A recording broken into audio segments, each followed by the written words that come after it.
Hi, I'm Robert F. Kennedy Jr. I'm the Secretary for the Department of Health and Human Services. In the final months of the election, President Trump repeatedly called for removing toxins from our food supply. He added his voice to the millions of Maha moms who were touting the Make America Healthy Again agenda.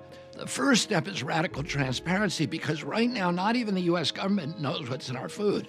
In 1958, the government created a designation called Generally Recognized as Safe, or GRAS, so that we can make common ingredients like salt and baking soda exempt from testing. But today, it isn't just salt and baking soda.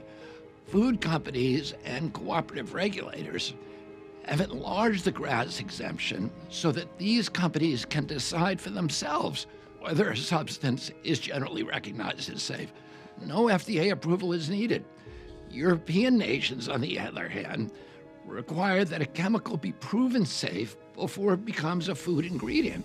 In our country, the GRAS standard means that every chemical is presumed safe until proven dangerous, and that proof might not happen until millions of Americans are sick with chronic disease. This mass experiment on the American population with GRAS has, in short, been a catastrophe. We now have around 10,000 chemicals in our food, while Europe has only 400. For example, titanium dioxide, potentially linked to DNA damage and cancer, is banned in the EU, but it's in our children's food. Potassium bromate, a suspected carcinogen, banned in Europe and Japan. And you guessed it, it's in our children's bread. Food dyes such as red dye 40 and yellow 5 and 6 come with warning labels in Europe. They're linked to behavioral issues in children, but in the U.S., they're generally recognized as safe. I can't really blame the food companies. They're just doing what we've allowed them to get away with in a system that's taken on a life of its own. We all agree now that it's time to change the system, and that's exactly what we're going to do. I am today directing the FDA commissioner to start the process of changing the rules to eliminate the self-affirming GRAS pathway for new ingredients.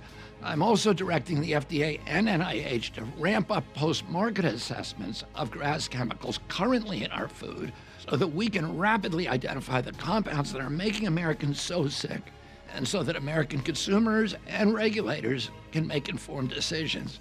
This issue isn't going away. Moms aren't going to return to wanting chemicals in our food that are banned in other developed countries. Even industry knows that we have to change.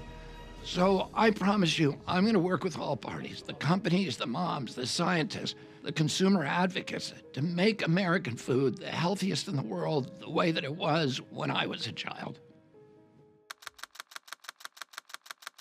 Produced by the U.S. Department of Health and Human Services.